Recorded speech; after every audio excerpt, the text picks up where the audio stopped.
and gentlemen, Emily Heller.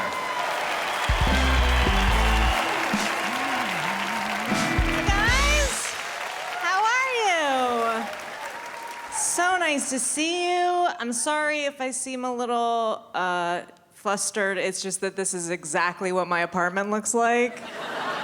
And it's kind of weirding me out. So happy to be here. I'm gonna start with an impression, if that's okay. I promise it's the only one I'm gonna do. It's the only one I know how to do. But I do think I might be the best in the world at it. I hope you haven't heard it before. This is an impression of my mom. Or rather, who my mom has become since my parents got a small dog. Because I went home recently and this is a real conversation that we had. Do you want to see Buster's new trick? Buster. Buster. Buster, sit down. Buster. Buster. Busty boy. Bust. Bust. Buster. Buster Brown. Buster, sit down. Buster. He was doing it before. Thank you so much. Oh, you're too kind. I want you to know that I shortened that. You're welcome. Also, you know what? I will go ahead and acknowledge, I know you guys are not the ideal audience for that impression. It's not anything against you. I've just already performed it for its ideal audience, which is my brother stoned. He listened to that for like an hour. It's not gonna get better than that. I'm at peace with it. We're gonna have a fun night. My mom is the most easily impressed person in the world. I don't know if you could tell from that impression. Like, she was still really proud of the dog. He didn't even do the trick. The trick, by the way, was sit, and he's 6 years old. She came to visit me where I live in Los Angeles, and I was like, oh my God, what am I gonna do to entertain the most easily impressed person in the world? My options are endless. But I found the perfect thing, you guys. You take that person to a magic show. Easily impressed people and magic are like Mentos and Diet Coke. It's like the best combination. Because this was my mom during literally every single trick at the magic show we went to. No. What? No. At a certain point, one of the magicians stopped what he was doing, turned to her, and was like, yes. It was incredible. Tell you a little bit about me. I was not a very cool kid growing up. I'm not a cool adult, it just doesn't matter anymore. A lot of people assume I was a nerd growing up, which is offensive, unfair, untrue. I was not a nerd. Nerds had other nerds to play Dungeons and Dragons with, people to hang out with. I was a spazzy weirdo. We're our own thing. Kind of the bad boys of the general loser community. All of the alienation, none of the brains. I couldn't find anyone that was into the stuff I was into as a kid. I'll give you an example. When I was 11, my dad made me scrambled eggs for breakfast one morning, and I said, "This is amazing, what's in this?" And he said, "Oregano." So naturally, I took a small tub of oregano, and I taped a string to it, and I wore it as a necklace every day to school for 3 months. And because I'm from San Francisco, my parents just let me do that. They were just like, go on out into the world, be free, follow your heart. Who are we to stop you? Who are you to stop me? You're actually the only people who can. It's kind of part of your job, right? Just to give me a once-over before I leave the house, make sure there's no trash dangling from my body? You're dropping the ball. I was like, this is cool, right? I'm the oregano girl now. You all better pick a spice because oregano is spoken for. I think what I'm trying to say is it took me a really long time to lose my virginity. That's the point of that story, I think. I live in LA now. I'm in my car all the time, so I listen to the radio because I'm trapped. And it turns out my favorite station is the 90s hip-hop station. Who would have thought? Yeah, I love it. 93.5, K-Day, it's the best. I love it, I love hip-hop. Here's the thing though, I am a woman. Thank you for noticing. And sometimes in hip-hop, they talk about us like we can't hear them. I don't know if you've noticed that. It's like, oof, that was rude. You know you're in the booth right now? But I don't want to stop listening because it's good music, so here's what I've been doing. I have just been pretending they're talking about something else. I just willfully misconstrue the lyrics. Like when Juvenile's like, girl, you look good, why don't you back that thing up? I'm like, he's probably talking about her hard drive, right? She should back that up. She's got a lot of important work files on there. He doesn't want her to lose them because he cares about her career. That's not juvenile at all. That's very mature. Yeah. When Snoop's like, bitches ain't shit, I'm like, you're right, they're not shit. They're valuable members of society. I am gonna take that double negative, turn it into a double positive. Thank you very much. I've got hoes in different area codes. My gardening business is taking off. We are expanding, multiple counties. I guess if I had to change one thing about my body, it would definitely be my brain. You know, just start over with a new one. This one's toast. My brain is like a radio DJ who does not take requests. They'll be like, coming up next, we got a full hour of just the first verse of Mambo number 5. Followed by an imaginary argument with someone you love. The greatest hits of your mistakes from the 90s, 2000s, and today. After that, we've got another full hour of just the first verse of Mambo number 5. And like, I know how it works too, but I'll still try. You know, I'll call up, I'll be like, hey, long-time listener.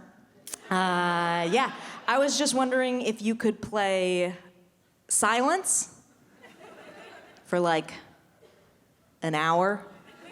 There's this article about Syria I've been trying to read for a month, and you won't let me get through it. So if you could just play Silence for an hour.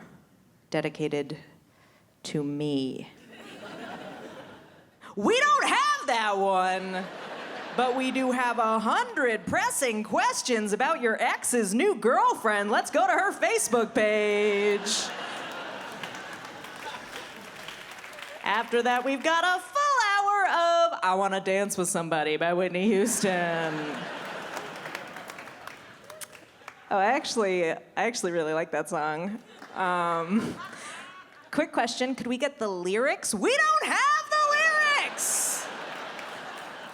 It's gonna be just the melody again, and I think you know that. I guess that's on like a bad day. On a good day, it's just like penis, penis, penis, every penis you've ever seen.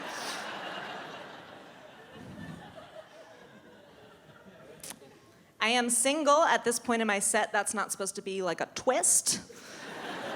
You know, I'm not Shyamalan-ing you. There have been clues. I've been single for a while, and I have to say it's going very well. Like, it's working out. I think I'm the one. It's great. I don't have to wear makeup anymore. I got some pajama jeans. It's been a really long time since anyone was mad at me.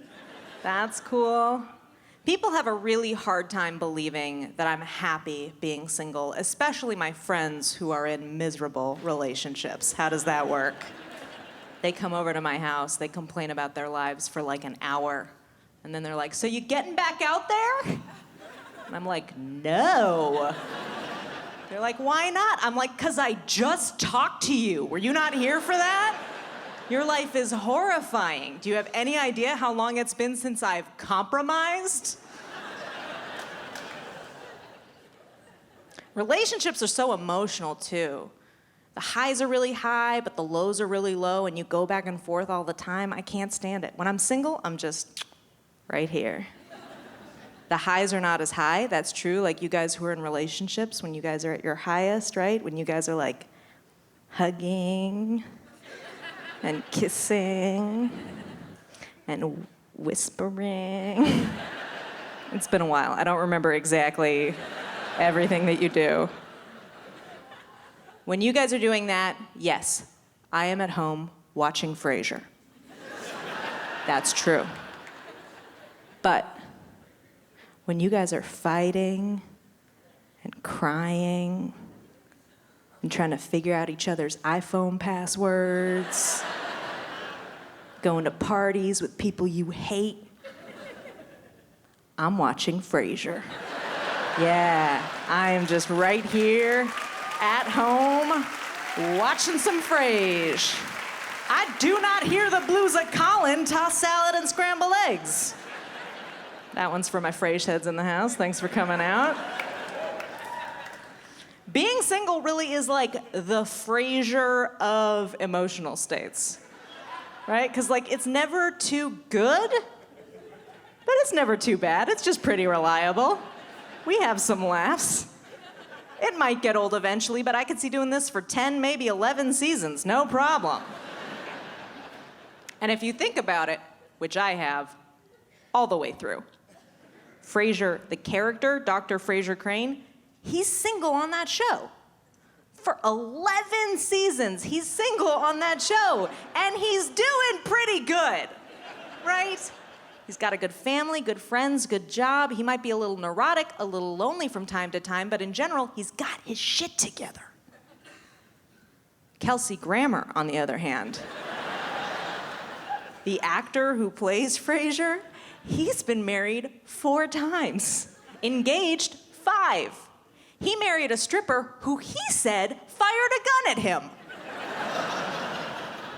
His Wikipedia page has a separate section entitled Sex Tape Lawsuit. Would you rather be Kelsey Grammer or celebrated radio psychiatrist Dr. Frasier Crane? And yes, those are your only 2 options. I've made my choice. The counter-argument people make a lot is like, well, what about sex, right? You don't have as much sex when you're single, and that's true. But stay in a relationship long enough, you will stop having sex also. I at least don't know how my night's gonna end. I could end up in a 3-way with some Swedish dudes. I don't know. You guys know you're not gonna have sex because it's not Wednesday. Unless you're gonna go home and have sex just to spite me, in which case, you're welcome.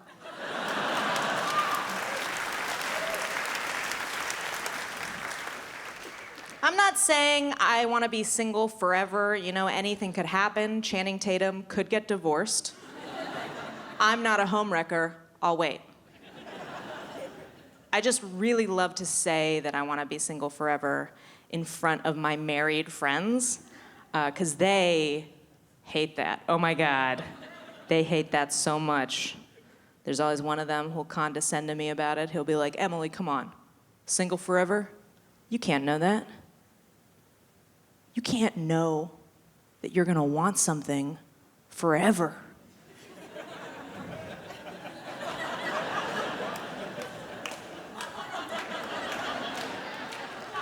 I'm like, oh my God, married guy. That's an amazing point. You're right. That would be stupid of me to say that I know I'm gonna want something forever in my 20s.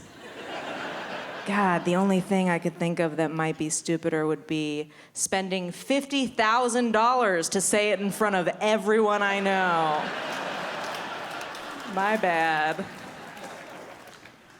If you're married and that offended you, it shouldn't. You're not the one who said that to me.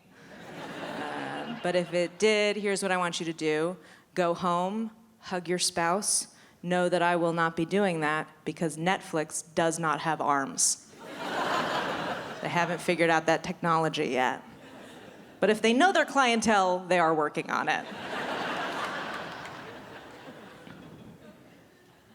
I love being single. The only thing I don't like about it is people say really weird stuff to you when you've been single for a long time. At least if you're a woman and you've been single for a long time. I think if you're a man, they just talk to you like you're a person. But if you're a woman and you've been single for a long time, people say really weird stuff. They say stuff like, aren't you afraid?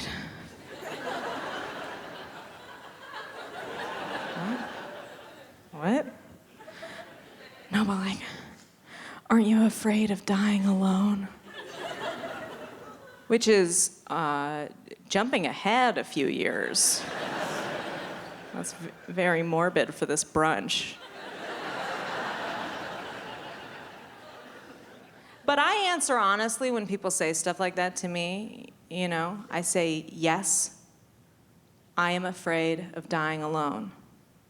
Because I fear death, no matter the circumstance. Yeah, I'm not gonna pretend there's a kind of death I'm not afraid of. I'm afraid of dying alone. I'm also afraid of dying in a gangbang.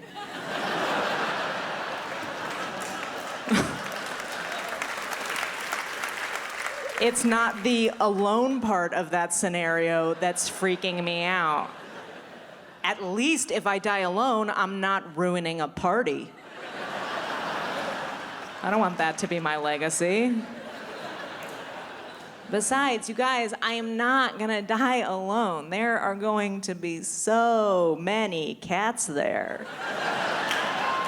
And they are gonna eat my face. I actually met my ex-boyfriend's new girlfriend recently. As you can imagine, she was the worst person I've ever met in my whole life. We had lunch, just the three of us. That was my bad. I'll admit, that was my bad. She said 3 things during this meal that really bothered me. The first thing she said that bothered me was she said, yeah, Sex and the City is like basically my life. Which, oh, honey, that's not an out loud thought,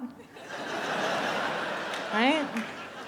That's not one that you think and then also say, too.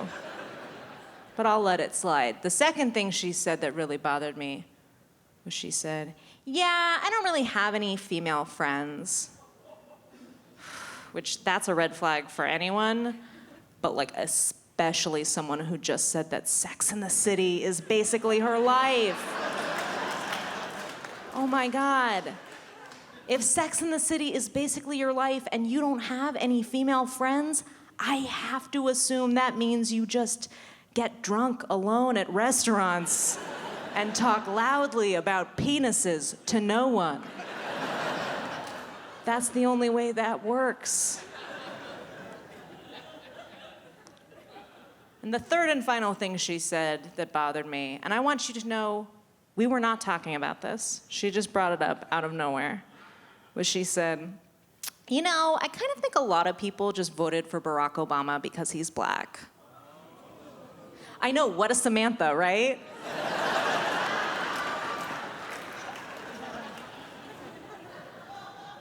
I didn't know what to say. I hope I handled it right. I was just like, hey, I don't know if you know this, but there's actually kind of a lot of stuff that happens to black people just because they are black.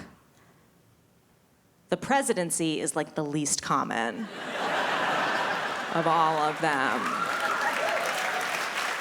That's happened maximum one time. It's definitely not the one you should be mad about.